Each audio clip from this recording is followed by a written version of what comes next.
দাপর যুগের শেষ ভাগে ভগবানের অবস্থা কেমন হয়েছিল? ভগবান নিরস্ত হয়েছিলেন, তাই না? ভগবানের হাতে কোনো অস্ত্র ছিল না, কারণ ভগবান তখন সমস্ত অসুরের কাছে পরাজিত হয়ে যাচ্ছেন। ভগবান কাল দমনের ভয়ে ছুটতে ছুটতে ছুটতে ছুটতে চলে যাচ্ছে, কারণ কাল দমনের সঙ্গে ভগবানের যুদ্ধ শুরু হয়েছে। কৃষ্ণ আর বলরাম ছুটতে ছুটতে ছুটতে ছুটতে চলে যাচ্ছে আর বলছে, বাঁচাও বাঁচাও বাঁচাও। ছুটতে ছুটতে ছুটতে ছুটতে প্রবল সদা পর্বতের গুহায় যেই না কৃষ্ণ ঢুকেছে, তোমার দেখলো কি জানো?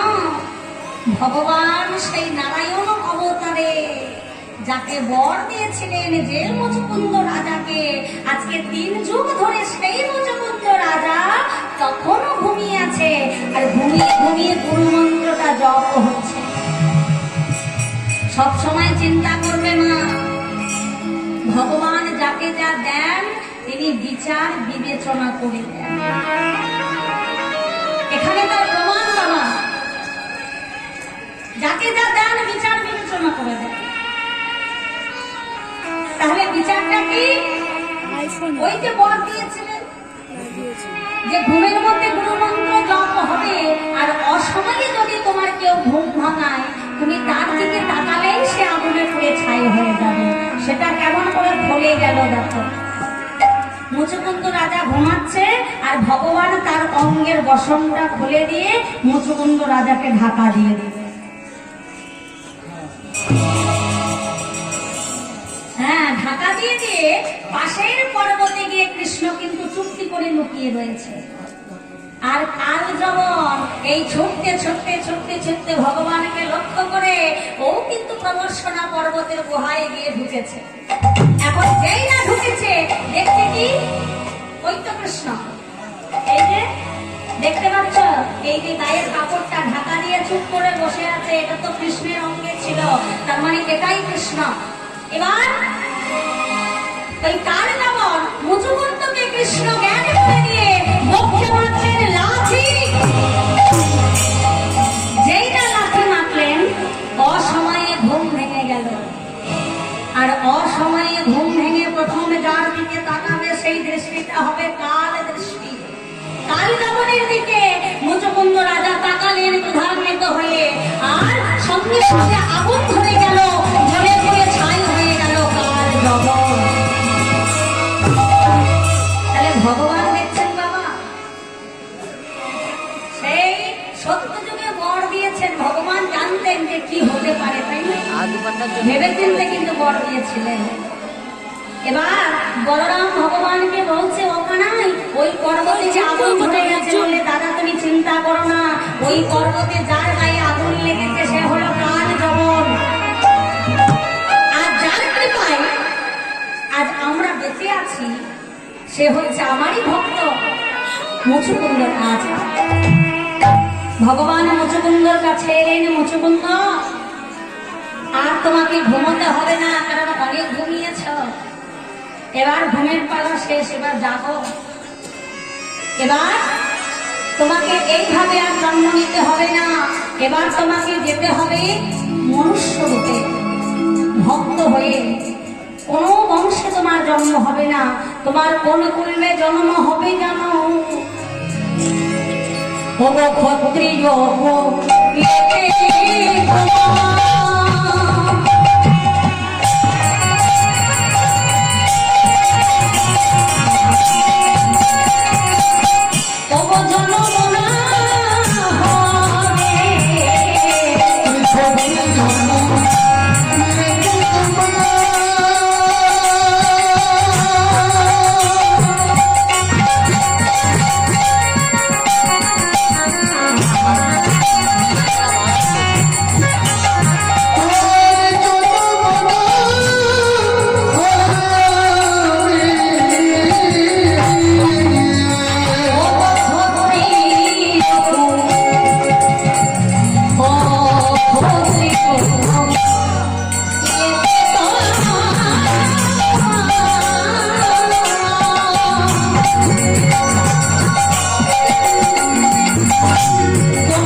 তাহলে এবার ব্রাহ্মণ ঘরে জন্ম হবার পরে যদি কর্মটা ভালো না হয় বাবা, তাহলে পুনরায় কি আর ভালো ঘরে জন্ম হবে? হবে না। আর ভালো কুলে জন্ম হবে না। ভগবান বললেন যে যেথায় তোমার জন্ম হোক না কেন, তুমি কর্ম করো ভালো। তাই তো? তুমি ব্রাহ্মণ না তুমি মুচি না তুমি চন্ডাল, সেটা কিন্তু তোমার পরিচয় নয়। তোমার পরিচয় হচ্ছে তুমি কি কর্ম করছো। পদ্ম ফুলের জন্মটা হচ্ছে পাঁক থেকে গোমা, তাই তো? কিন্তু পদ্ম ফুল পাঁক থেকে জন্ম নেয় বলে, পাঁকের তো সৃষ্টি পদ্ম ফুলে কোথায় হয়? পুকুরের জলে পাঁক থেকে ওঠে, দেখবেন। তাহলে সেই পদ্ম ফুল তার পাঁকে জন্ম, কিন্তু সে যায় কোথায়? দেবতাদের চরণে, ভগবানের চরণে, কারণ তার কর্মটা ভালো বলে। তাই যেথায় তোমার জন্ম হোক না কেন, তুমি কর্ম করো ভালো। কর্ম করো ভালো, কর্ম করিলে ফল পাওয়া যায়, এই কথা সবাই বলে। কর্ম করিলে ফল পাওয়া যায়, সেই কথা সবাই বলে। মুকুন্দের মনে বড় আনন্দ বাবা, ব্রাহ্মণের ঘরে জন্ম হবে, ভগবানের ভক্ত হয়ে জন্ম নেব, ভগবানের নাম গুণ গাইব। বাহ বাহ প্রভু, তুমি আমাকে সুন্দর বর দিয়েছ। তা প্রভু কোথায় আমার জন্মটা হবে? কে আমার পিতা মাতা হবে? ভগবান বললে শোনো, তোমার কোথায় জন্ম হবে জানো? তবে বলি শোনো, তব পিতা তব ভজিবে,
বীরভূম জেলা কেন্দ্রবিল্ল গ্রামে, যার এখন বর্তমান নাম হচ্ছে কেন্দুলি বা জয়দেবের মেলা। এবার হাত তুলে বলো, কে কে নাম শুনেছ? গিয়েছ? কে কে গিয়েছ? গিয়েছেন না বাবা? তাহলে দেখুন কোথায় থেকে কোথায়, হ্যাঁ, সেই মুচুকুন্দ আজকে জন্মদিনের বীরভূমের মাটি ধন্য করে। আপনাদের যেমন এখানে দেখুন গঙ্গাসাগরে কপিল মুনির আশ্রম, তাই না? তেমন দেখুন প্রত্যেকটা জেলায় ভগবান তার ভক্ত বৃক্ষ কল্পতরু রোপণ করে গিয়েছেন, যাতে ভগবানের এই নাম গুণগান বাজাই থাকে বলে। ভক্তের দ্বারা যাতে সাধারণ মানুষ আমরা যাতে ভক্ত হতে পারি, যাতে ভক্ত চরণ অনুসরণ করতে পারি, সেই জন্য ভগবান প্রত্যেকটা জেলায় ভক্ত বৃক্ষ কল্পতরু রোপণ করেছেন। আহা, কিন্তু বাবা মুচুকুন্দ রাজা ভগবানের কাছে বর পেলেন, বললে তোমার পিতার নাম হবে ভোজদেব আর মায়ের নাম হবে বামা দেবী, আর তখন তোমার নাম হবে জয়দেব কবি। মুচুকুন্দ রাজা বর পেয়ে মনের আনন্দে, কিন্তু এখানে ভুল করে বসলেন, ভগবানের চরণে একটা প্রার্থনা করলেন। কি প্রার্থনা? হে গোবিন্দ, তোমার কাছে আমার কিছু চাওয়ার আছে। চাওয়া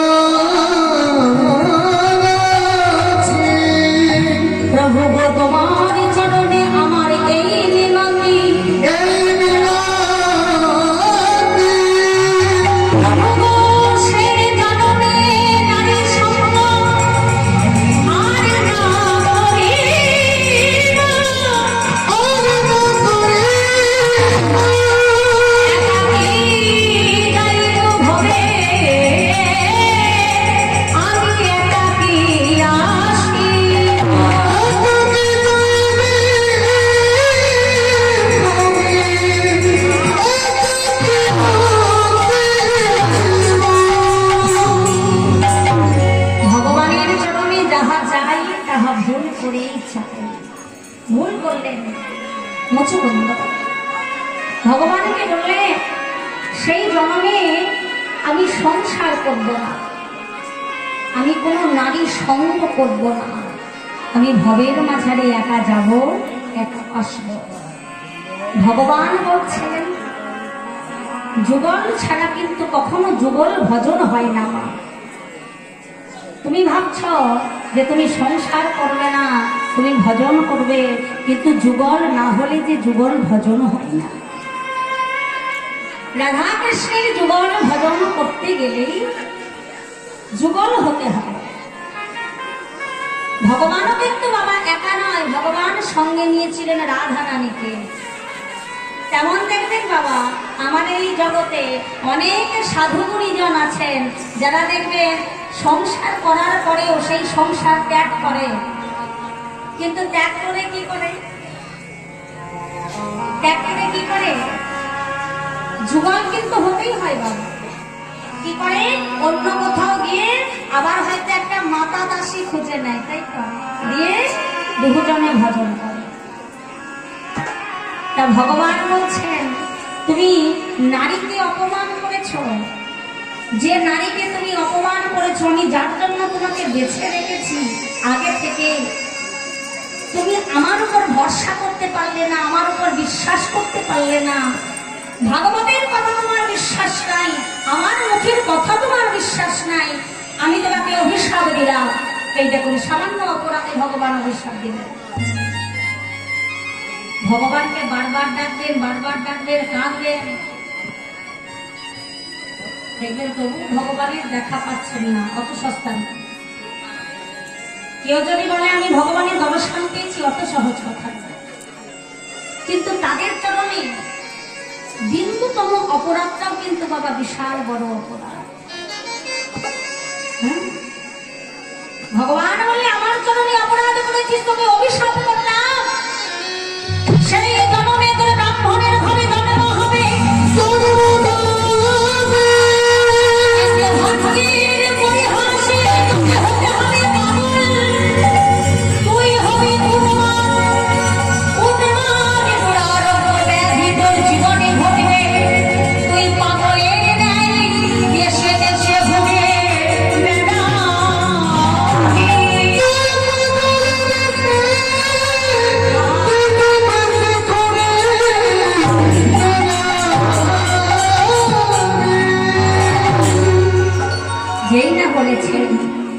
মুচুকুন্দ রাজা কাঁদতে কাঁদতে কাঁদতে কাঁদতে ভগবানের চরণে লুটিয়ে পড়েছে।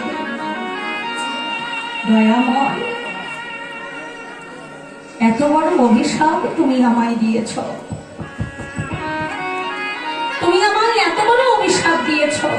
বিভাগটা একদম চলে গেল, বিভাগটা একদম চলে গেল। বেশ, তুমি যে আমাকে অভিশাপটা দিলে সেই অভিশাপ আমি মাথা পেতে নিলাম, কিন্তু দয়াময় আমি পাগল হয়ে যাব, আমি উন্মাদ হয়ে দেশে দেশে ঘুরে যাব, কিন্তু দয়াময় তুমি যেন তোমার কৃপা থেকে যেন আমাকে কবি বঞ্চিত না করো। দয়াময় আমি যখন উন্মাদের মতো পাগলের মতো আমি যখন দেশ প্রবেশ করে ঘুরে ঘুরে যখন বেড়াবো, প্রভু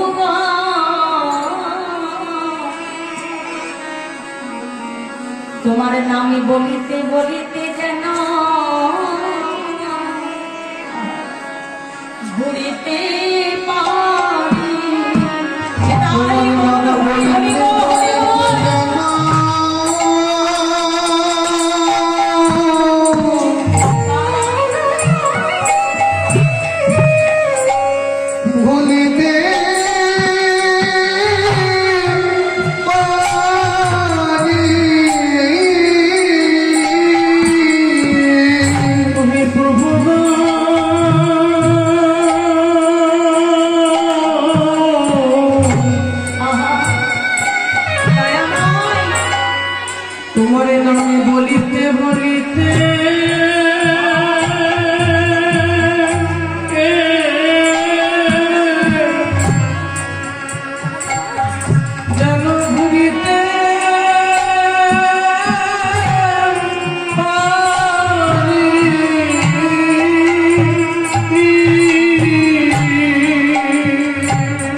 ভগবানের কাছে একটাই প্রার্থনা করবে, মহতি হরিবাসরে তোমরা বসে আছো, অত্যন্ত পূর্ণ ধাম, যেখানে সাধু সঙ্গ হয়, যেখানে সৎ সঙ্গ হয়, যেখানে আমার ভগবানের নাম গুণ কীর্তন হয়, সেই স্থানটা হয় পবিত্র স্থান, সেই স্থানটা হয় মধুর বৃন্দাবন ধাম।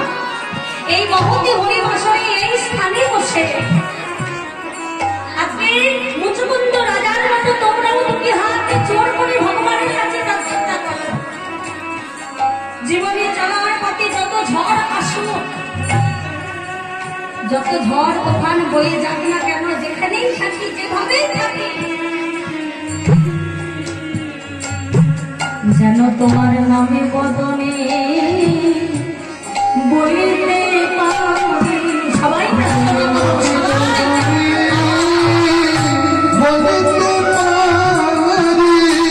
তোমার নামে বদনে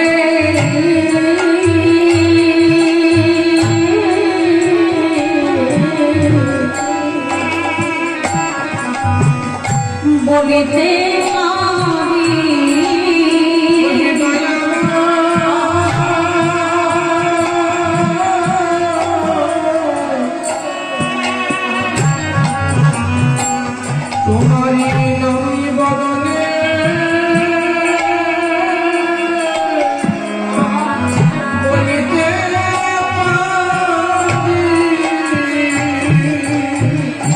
শয়নে স্বপনে নিশি জাগরণে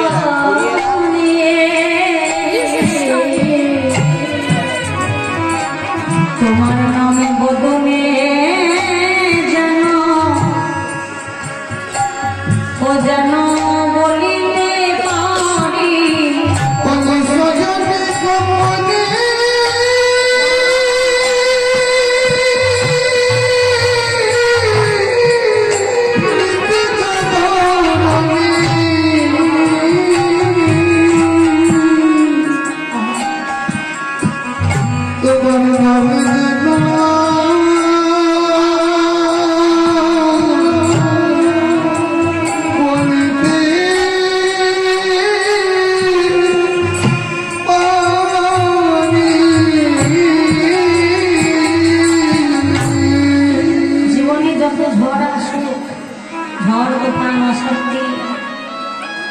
সংসারে চির সুখী বাবা কেউ নয়। নদীর এপারে ছাড়িয়া নিঃশ্বাস, ওই পারেতে যত সুখ আমার বিশ্বাস। খুব বাস্তব কথা। ও মায়ের আছে, এই যে বোনের আছে, নদীর এপারে ছাড়িয়া নিঃশ্বাস, ওই পারেতে যত সুখ আমার বিশ্বাস। এই কথার অর্থ কি বলো দেখি? আমাকে দেখে তোমরা ভাবছো আহা আমাকে দিয়ে বলছে মাধুরী মা খুব সুখী গো, ওর মনে কোনো অশান্তি নাই, কোনো দুঃখ নাই, কোনো জ্বালা নাই, কোনো যন্ত্রণা নাই, কোনো কষ্ট নাই, ও খুব সুখী আছে। কিন্তু তুমি এপারে দাঁড়িয়ে দীর্ঘ নিঃশ্বাস ছাড়ছো, ওই পারেতে সুখ আছে ভাবছো, কিন্তু সুখ জেনে রেখো কারোর জীবনে সুখ নাই, চিরসুখী এই সংসারে কেউ নয় বাবা। তাই না? সবার জীবনে দুঃখ আছে, সবার জীবনে কষ্ট আছে। যার কোটি কোটি টাকা, তার ঘরে ভেবো না সুখ আছে। আর তোমার পিছনে নেই ভাঙা ঘর, তোমার হয়তো টাকা নেই, ঠিক আছে, ঠিক, কিন্তু তোমার মনের সুখ আছে। আর যার কোটি কোটি টাকা, দেখো তার টাকার সুখ আছে, তার মনের সুখ নাই। তাই একটাই ভগবানের কাছে প্রার্থনা করবে, দয়াময় যতদিন বেঁচে আছি সংসারের মধ্যে, যতদিন না পর্যন্ত জীবনের শেষ দিন, যখন মৃত্যুর কোলে আমরা ঢলে পড়ব, সেই সময়ে যেন তোমার নামটা বদলে বলতে বলতে যেন যেতে পারে। সেই সময়েও যেন তোমার নাম বদল থেকে যেন ভুলে না যায়। তুমি নাম বলার মতো বদল তুমি আমাকে দিয়ে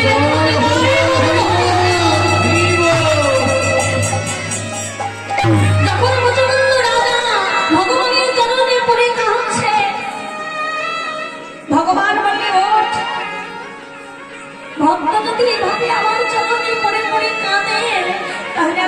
তোকে আমার চরণে আশ্রয় না দিয়ে কি রাখতে পারি?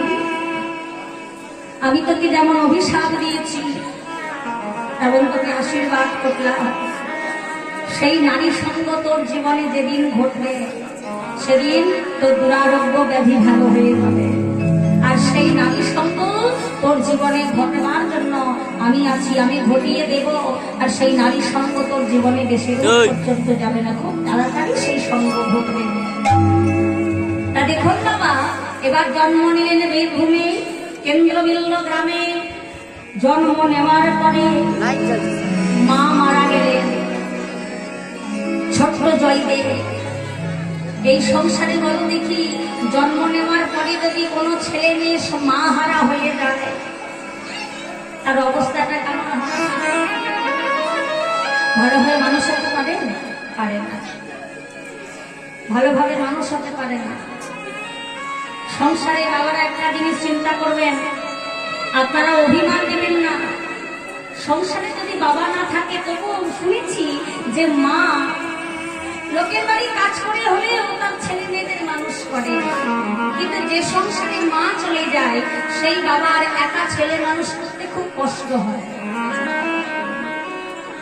কারণ মা দুর্গা হচ্ছেন দশভুজা, তেমন নারীরা হচ্ছেন মায়ের আর এক রূপ, তারাও কিন্তু দশভুজা বাবা। তারা সব দিক রক্ষা করতে পারে, কিন্তু একজন পুরুষ মানুষ ঘর বার সংসার ছেলে যদি স্ত্রী না থাকে তাহলে ভালো করে রক্ষা করতে পারে, এটা বাস্তব। তাহলে ছোটবেলায় যখন জয়দেবের মা মারা গেল, সেই ছোট থেকেই উদ্ভট পাগলের ন্যায় তার আচরণ। পিতা ভদ্রের মনে মনে চিন্তা করলো, আমার একটি মাত্র ছেলে, কিন্তু আমার ছেলে ব্রাহ্মণের ঘরের ছেলে, তাকে তো পণ্ডিত শিখতে হবে, তাকে পণ্ডিত হতে হবে। আমার যে বড় বাসনা, আমি তাকে পণ্ডিত তৈরি করবো। তাই জয়দেবকে একটা পাঠশালায় ভর্তি করে দিলেন। তার যখন 5 বছর বয়স হলো, প্রতিদিন গুরু মহাশয়ের পাঠশালায় যায়। ওই অজয় নদীর বাঁধ ধরে বাবা, তীর ধরে প্রতিদিন যখন গুরু মহাশয়ের পাঠশালায় যান, আমি আমার ভগবান ছোট্ট শিশু রূপে ওই অজয় নদীর তীর হতে হাতের ইশারায় জয়দেবকে ডাকে, হাতের ইশারায় জয়দেবকে ডাকে। আর জয়দেব দূর থেকে লক্ষ্য করে। কি লক্ষ্য করছে দেখো, আজও প্রতিদিনের ন্যায় চলে যাচ্ছে। আজ লক্ষ্য করছে কি, ওই নানির বড় এক শিশু মোরে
তাকে হাতের ইশারায় ডাকে, সে মুরলি বাজায়। প্রতিদিন জয়দেব লক্ষ্য করে। ওমা একদিন হয়েছে কি জানো, এইভাবে যেতে যেতে জয়দেবের যখন 9 বছর বয়স হলো, 9 বছর 29 দিন তার বয়স, জয়দেবের পিতা একদিন হঠাৎ করে মারা গেলেন। জয়দেব তো বোধহয় পাগল, সে তো এক জায়গায় স্থির হয়ে থাকে না, এখানে সেখানে ঘুরে বেড়ায়। কোথায় থাকে তার পিতা নিজেও জানে না। তার পিতা যখন মারা গেল, গ্রামের লোক পিতার দেহটাকে নিয়ে শ্মশান ঘাটে নিয়ে গেল। জয়দেব খবর পেলেন যে তার পিতা মারা গেছে। ছুটতে ছুটতে ছুটতে ছুটতে জয়দেব যখন শ্মশান ঘাটে পৌঁছালেন, দেখলেন পিতার দেহটা চিতার উপরে সাজানো আছে।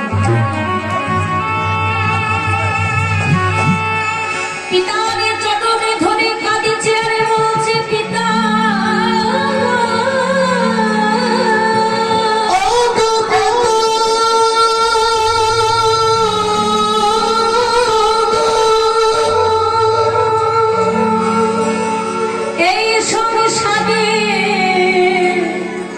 আমার আপনে বলিতে কেউ রইল না।